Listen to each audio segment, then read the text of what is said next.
My sugar daddy asks me for weird favors. Part 2. I didn't leave my house for almost an entire week. The only reason I didn't stay indoors for longer is that I had an important exam in one of my classes that I absolutely had to be present for. That also didn't help with the anxiety I was feeling. I hadn't texted the real Jack since the incident had happened. I mean, I didn't even know what I was supposed to say. My plan, as foolish as it was to act as if all was well. I was going to wait until he realized that something was wrong. Hopefully, he wouldn't. I will admit that not telling him was more difficult than I had thought, and I found myself constantly checking my phone for texts from Jack, but none appeared. I finished my exam that day, sure that I had failed due to my lack of focus, and drove back home where I found Julio standing in my driveway. He was looking down at his phone, and I attempted to keep driving down the street before he saw me, but I wasn't fast enough. He glanced and began walking towards my car as I slowly pulled into the driveway, locking my doors and trying to remain calm. Instead of shifting into park, I kept my foot on the brake and shifted into reverse, fully ready in case I needed to make a quick getaway. I sat in the driver's seat, looking forward at my front door. I wondered for a second if I would be able to get inside and lock the door before Julio got to me.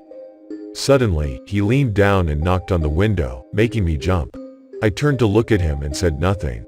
"Roll your window down," he said, motioning for me to lower the window. I pressed the button for a split second, making only a tiny crack of open space. "You know, it's not me you should be afraid of."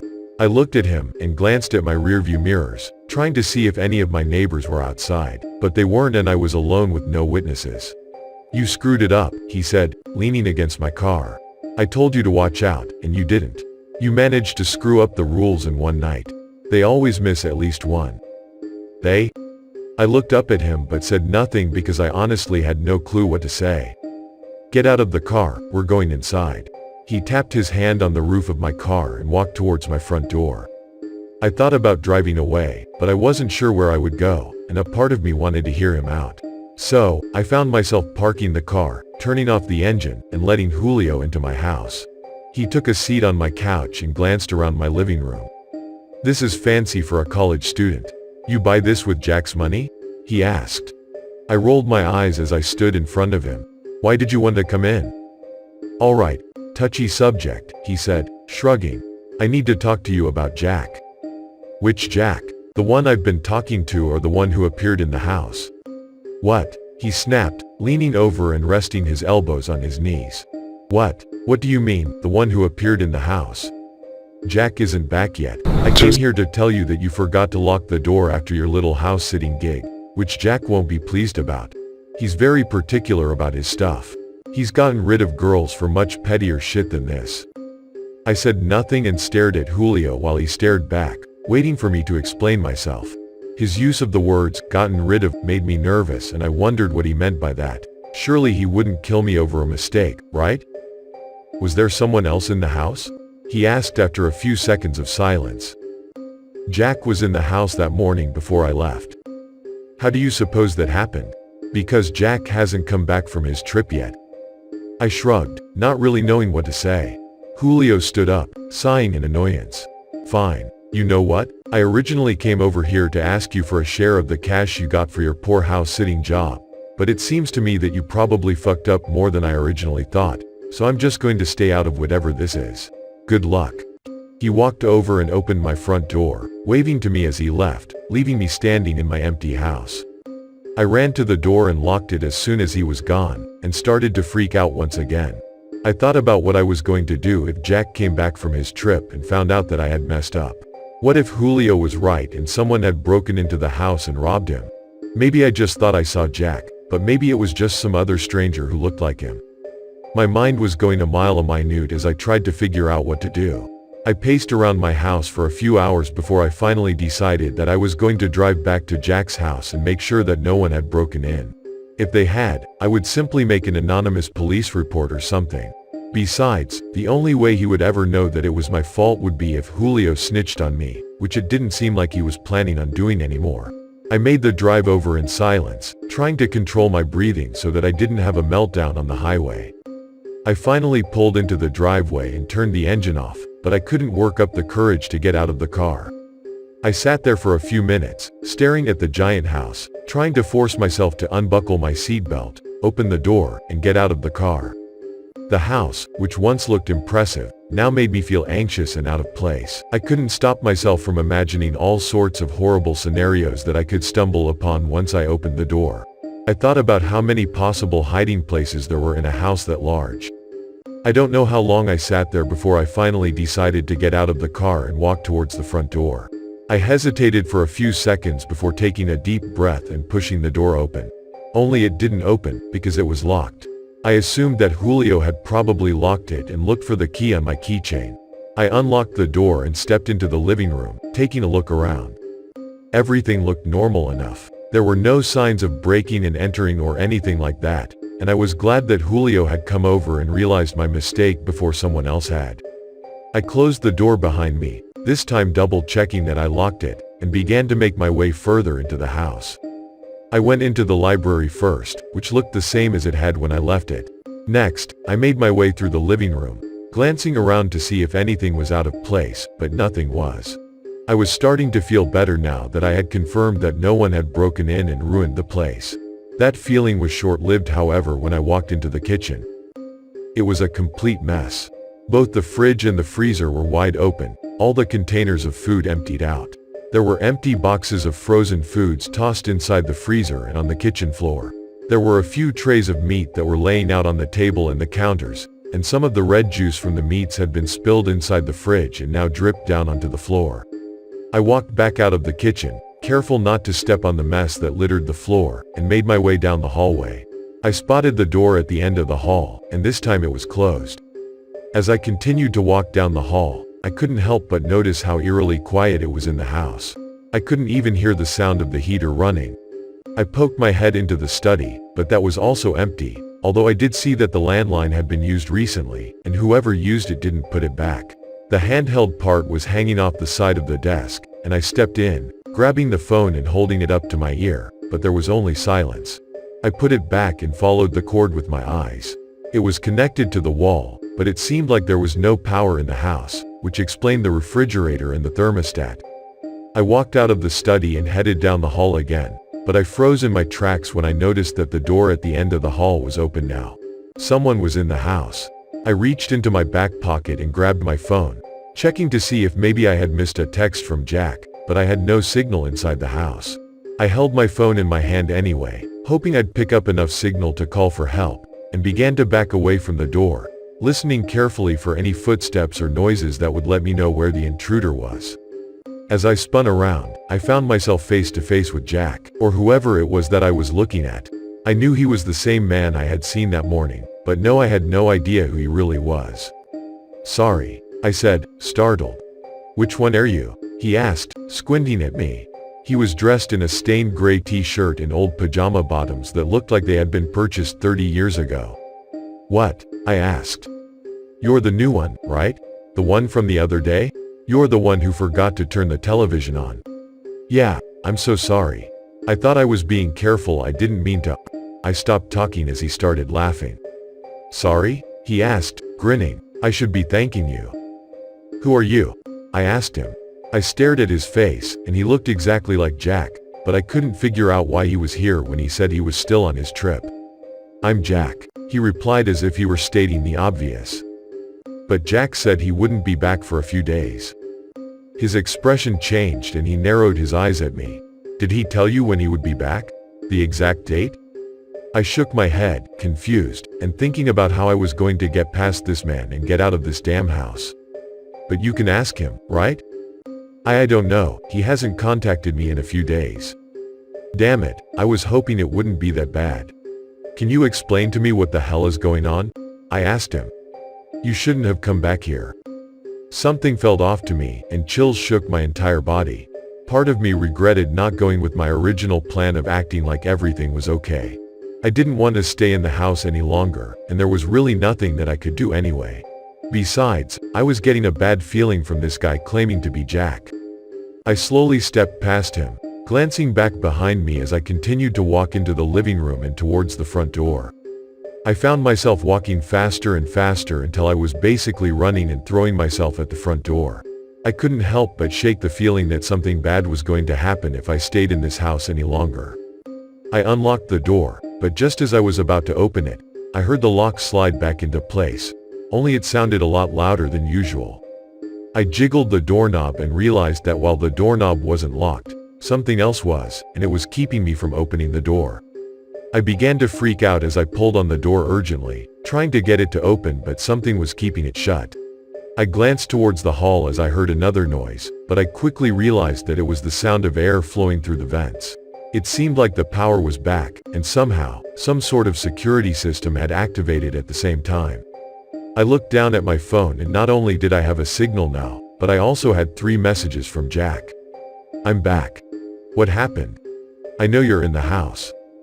I looked around the room, trying to find him or any security cameras in the room that would be alerting him of my presence in the house. I didn't see any and grabbed my phone to text him back. "Are you here?" I held my phone in my hands as I made my way back towards the hallway to find the other Jack that I had seen earlier. If he even was another Jack. Maybe this was all the same person and he was just messing with me for some reason. A part of me thought that perhaps I deserved all of this for doing all of this in the first place. Why was I so quick to agree to run random errands for a random man that I had never met? Sure, I needed the money, but going into a stranger's house has got to be on the list of the top 10 dumbest things you could ever do.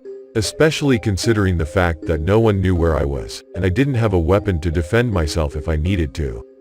I stood in front of the closed door for a second, before making my way over to a window. I tried to open it, but the security system had locked the window shut as well. I thought about breaking the window open, and I grabbed a sturdy-looking vase. I took a few steps back and then threw it at the window as hard as I could. The vase shattered as it made contact with the window glass, but the window was fine, unscratched. The only way I was getting out of here was through the door, but first, I had to disarm the security system somehow. I walked back to where I had left Jack, but he was gone and nowhere to be found. "Jack?" I called, my voice echoing throughout the house. The door at the end of the hall was closed once again, and I began to walk towards it, peeking into each room as I passed it, but there was no one else in the house. As I reached the door, my phone buzzed in my hand. "You were supposed to follow the rules." I stood in front of the door, trying to work up the courage to open it and see what was in the room. "I know, I'm sorry. I came back to make sure everything was okay." I reached out and grabbed the doorknob, taking deep breaths. The buzzing in my hand startled me and I ignored it as I turned the doorknob and pulled the door open. I stood in the threshold, at the top of a wooden staircase. Below it was a badly lit basement. I slowly walked down the stairs, glancing at my phone. "You should have stayed away. You're really going to regret this." I didn't reply and kept walking until I was at the bottom of the stairs. While I wasn't sure what I was expecting, it wasn't the normal-looking basement apartment that I had stumbled into. I found Jack sitting on the couch against one of the walls. He was reading a magazine and glanced up when he heard me step off the stairs. "What are you doing?" He shot to his feet as he shouted at me. "The door locked, I can't get out," I replied. "You're so fucking stupid," he exclaimed, walking over to me. "That's rude. How was I supposed to know the doors would lock when the power came back on? You weren't supposed to come back," he shouted, his face turning an angry shade of red as he yelled. "I wanted to make sure everything was fine," I replied. "Who cares? You got $1,000 for house sitting. Why didn't you take it and leave? Why are you so angry? Why are you even here? You're clearly not Jack," I snapped, annoyed. "How do you know?" he asked, in a calmer tone. "What? How do you know I'm not Jack? I look like the pictures you've seen, don't I?" "Yeah, but Jack is on vacation," I replied. "How do you know?" he repeated. "What are you talking about? Have you ever met Jack in person? Have you ever talked to him on the phone? Video call? Anything other than a text message every few days?" I didn't reply, staring at him. He was right, he did look exactly like the photos I had seen on the Tinder profile. "That's what I thought," he replied to my silence. "What are you saying exactly?" I asked as I heard my phone buzz once again. "How do you know that the person you've been talking to is a real person? As a matter of fact, how do you know that it's not me? Maybe this was my plan all along, to lure you here." At that point, it finally hit me. He was right. I didn't know if I was talking to a real person. All that I was doing random favors for someone with an internet profile who wanted to pay me money to do these things for some reason. I guess I had always felt that there was something off about a sugar daddy who was willing to pay someone to do things other than having sex with them, but I needed the money too badly to spend too much time questioning it. I was feeling even more scared now, and my palms were cold and sweaty as I stood there, waiting for him to do something. I could run back upstairs, but I didn't think I was fast enough to get out of there and find something to jam the door and keep him downstairs. I took a shaky deep breath as I tried my hardest not to make it seem like I was scared. If Jack was dangerous, I didn't want to alert him of my plans to try and run. After a few seconds of silence, I glanced down at my phone to read the most recent text, but there were no new notifications. "That wasn't your phone," Jack said, breaking the silence. I looked up at him and glanced at the phone sitting on a nearby table.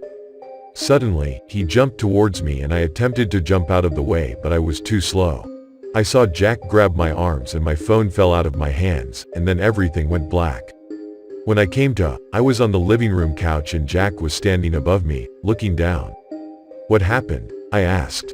I attempted to sit up, but I noticed that I was incredibly dizzy, and my left arm felt sore when I tried to prop myself up. "You're finally up. Good," he said. I slowly managed to sit up, wincing as I put weight on my left arm. I looked up at Jack, who was now standing a few feet away, with a bandage wrapped around his right bicep. "What happened?" I asked, looking at the bandage, noticing that there was blood seeping through. "You really shouldn't have come back." I tried to shift my position on the couch and winced in pain as I put weight on my left arm again. I turned to look at it, trying to see if I had injured it somehow, and noticed that it was also wrapped in a bandage similar to Jack's. "What happened?" I repeated, looked down at my arm.